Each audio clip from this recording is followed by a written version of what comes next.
Hi friends, welcome to our channel.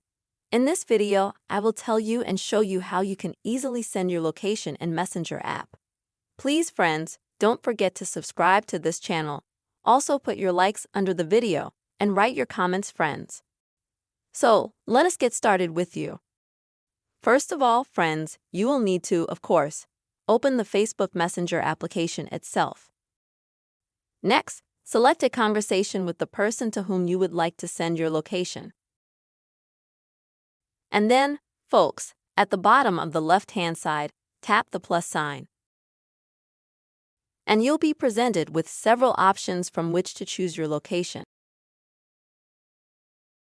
Then, if you don't have it active yet, then confirm that you want to activate it. And choose how you'd like to activate it. When you use the app or always.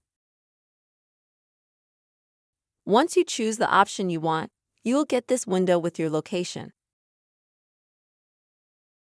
And now friends, in order for you to send it, the only thing you need to do is to click on this button at the bottom.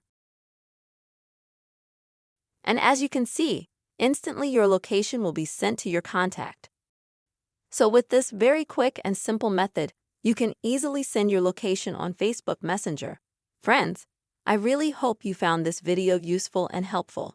Please don't forget to put your likes, write comments, and be sure to subscribe to our channel. See you soon.